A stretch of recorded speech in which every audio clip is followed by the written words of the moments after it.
মালদা জেলার মানিকচক ব্লকের নাজিরপুর গ্রাম পঞ্চায়েতের অন্তর্গত খয়েরতালার কাস্তপাড়া এলাকায় প্রতি বছরের মতন এবছরও অনুষ্ঠিত হলো ঐতিহ্যবাহী রাধা গোবিন্দ মহাকীর্তন। বহু বছরের পুরনো এই ধর্মীয় অনুষ্ঠানকে কেন্দ্র করে এলাকা জুড়ে উৎসবের আবহ তৈরি হয়েছে।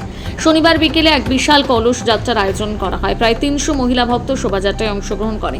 তারা পায়ে হেঁটে মথুরাপুর শঙ্করতলা ঘাট থেকে পবিত্র জল সংগ্রহ করে কীর্তন মন্দিরে নিয়ে আসেন। ভক্তিমূলক গান ও হরিনাম সংকীর্তনের মধ্য দিয়ে গোটা এলাকা মুখরিত হয়ে ওঠে। কীর্তন কমিটির সদস্য এই বিষয়ে কি জানিয়েছেন শোনাবো।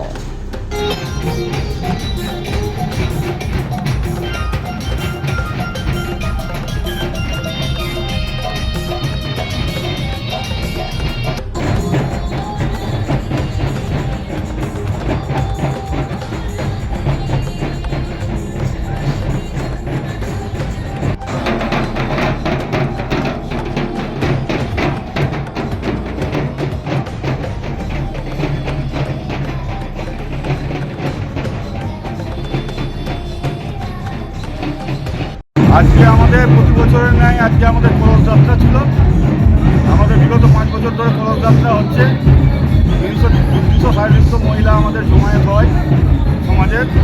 তারা একত্রিতভাবে মথুরাপুর ঘাটে শঙ্করতলা ঘাটে যায় এবং সেখান থেকে জল ভরে তারা আমাদের এই কীর্তনের এখানে উপস্থিত হয়।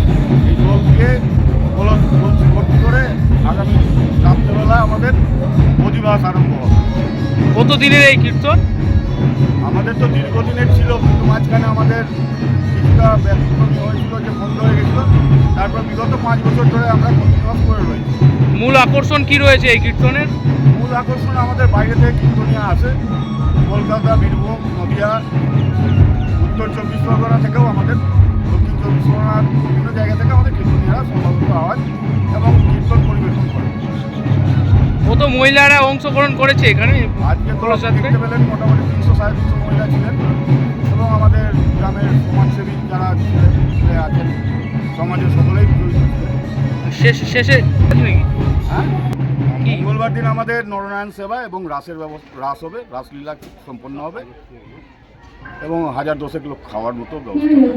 আপনার নাম ও পরিচয়? আমার নাম নীলকান্ত সিনহা, এখানকার এই কীর্তন কমিটির সম্পাদক।